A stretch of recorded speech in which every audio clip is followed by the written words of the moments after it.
ওনার প্রথম প্রশ্ন যায়, উনি ঢাকা থাকেন, কোরবানি অন্য জায়গায়, তো ওনার ভাগের গোশত যদি অন্যকে দিয়ে দিতে বলেন, ঢাকা আনতে না পারেন, এতে কি ওনার কোরবানি হবে?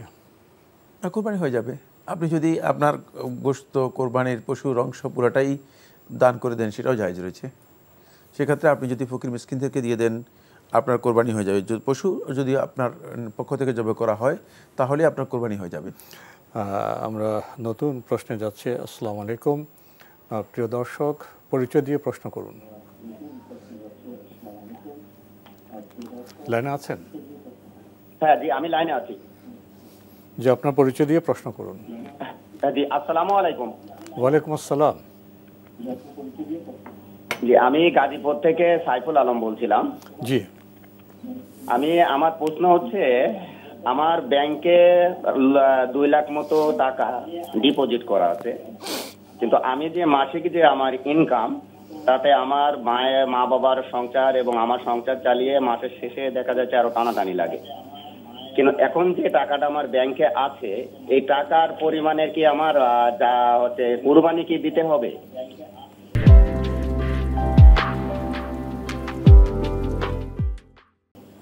আচ্ছা, কোরবানি। আর কোনো প্রশ্ন আছে? জি, আরেকটা প্রশ্ন হচ্ছে, আমার স্ত্রীরও লাখখানি মতো টাকা দেখা যাচ্ছে আছে, কিন্তু এই টাকাটাও কি হচ্ছে এর ক্ষেত্রে কি কুরবানি জায়েজ আছে কিনা? ওনার 1 লক্ষ টাকা ব্যাংকে আছে না? জি জি জি। আর কোনো প্রশ্ন আছে? জি না, আর কোনো প্রশ্ন নাই। ধন্যবাদ আপনাকে। আপনার প্রশ্ন হলো, ব্যাংকে আপনার 2 লাখ টাকার মতো ডিপোজিট আছে, আপনার মাসিক অবস্থা হলো খুব টানাটানি, কোনোভাবে চলেন, তো আপনার কোরবানি দিতে হবে কিনা? আবার আপনার স্ত্রীর 1 লাখ টাকা আছে ব্যাংকে, তাকেও কি কোরবানি দিতে হবে? না, টানাটানি বলতে কি বোঝাচ্ছে? যদি এমন হয় যে অভাব রয়েছে, টানাটানিতে অভাবকে বোঝায়। যদিও শব্দটা মানে ভিন্ন, কিন্তু অভাবকে বোঝায়। অভাব থাকলে আপনি কোরবানি দেওয়ার প্রয়োজন নেই। কোরবানি হচ্ছে যার কাছে সামর্থ্য রয়েছে তার জন্য কোরবানি। মানে ব্যাংকে টাকা জমা আছে, ডিপোজিট 2টা, ব্যাংকে 2 লাখ টাকা আছে, ব্যাংকে 2 লাখ টাকা আছে, ব্যাংকে টাকা জমা রয়েছে, কিন্তু তিনি চলতে কষ্ট হচ্ছে, ব্যাংকের টাকা তো তার হাতে নেই, তাহলে তাকে কোনো কারণে রাখা আছে না। সেটা যদি ব্যাংকে ক্যাশ থাকে তাহলে জাকাত দিতে হবে, কোরবানি দিতে হবে। কোরবানি দেওয়াটাই উত্তম। কিন্তু ব্যাংকে কোন ফরম্যাটে আছে? যদি ব্যাংকে এমন হয় যে আপনি অন্য একটা ডিপোজিট করে রেখেছেন, যেটা আপনি এই মুহূর্তে নিতে পারবেন, ফিক্সড ডিপোজিট, জি, এই মুহূর্তে নিতে পারবেন না, আর আপনার ব্যক্তিগতভাবে টানাটানি রয়েছে, অভাব রয়েছে, তাহলে আপনাকে কোরবানি না করাটাই আপনার জন্য শ্রেয়। স্ত্রীর ক্ষেত্রে একই ব্যাপার, একই বিষয়। জি, আমরা জানলাম বিষয়টি সম্পর্কে। প্রিয় দর্শক, নতুন প্রশ্নে যাচ্ছি। আসসালামু আলাইকুম, পরিচয় দিয়ে প্রশ্ন করুন। জি, আসসালামু আলাইকুম। ওয়ালাইকুম আসসালাম। আমি ঢাকা থেকে আবদুল চৌধুরী বলছি।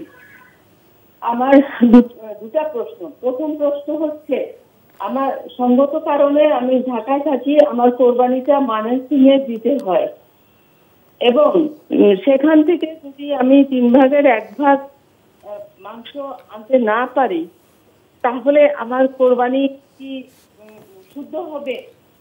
ওইখানে একটা মাদ্রাসা, এতিমখানা, মসজিদ মিলে একটা ক্যাম্পাসের মতো, ওইখানে ওরা কাটা বাটা করে সারা গ্রামকে বিতরণ করে।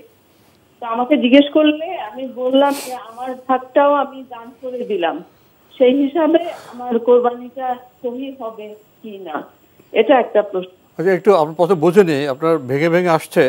আপনি ঢাকা থাকেন, কোরবানি অন্য জায়গায় দেওয়া হবে, তো আপনার ভাগের যে মাংস বা গোশত, সেটা যদি আপনি অন্যকে দিয়ে দিতে বলেন, এতে কোরবানি হবে কি না, এই তো? হ্যাঁ, ওরা যেভাবে ভাগ করে বিতরণ করে সেইভাবে আমার অংশটাও বিতরণ করবে। ঠিক আছে। আর কোনো প্রশ্ন আছে? জি জি জি, আরেকটি প্রশ্ন। আর প্রত্যেক বৃহস্পতিবার রাতে এশার নামাজের পরে সাধারণত জিকির হয়, আমি যে মসজিদে যাই, তো আমি কি দিনের বেলা ও নামাজের পরে জিকির করতে পারবো আল্লাহর নামে? আপনি দিনের বেলা কি করতে পারবেন? জিকির।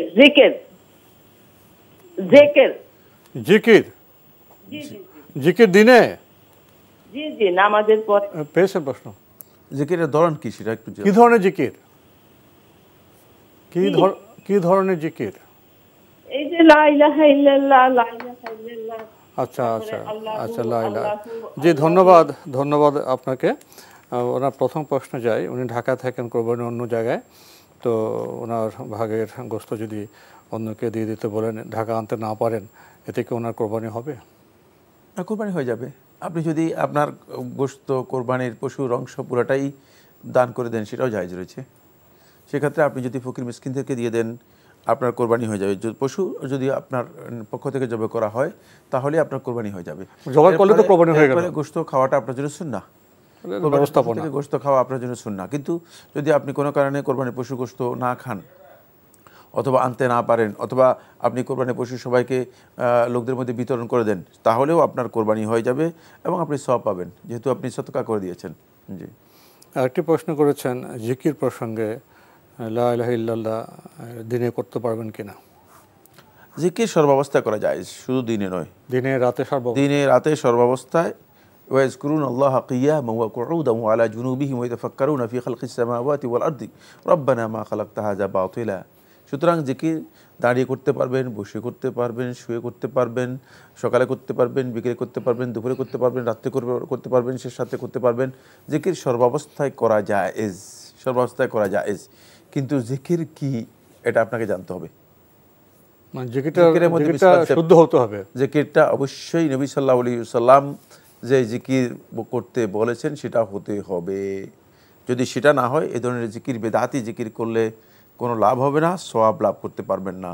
সুতরাং সত্যিকার আহলুল ইলমদের কাছ থেকে, যাদের কাছে কোরআন এবং হাদিসের জ্ঞান রয়েছে, তাদের কাছ থেকে আপনাকে জানতে হবে মাযযিকরু, জিকির বলতে কি বোঝায়, আর জিকিরের আলফাজগুলো কি, কিভাবে জিকির করতে হয়, এই তিনটা জানতে হবে।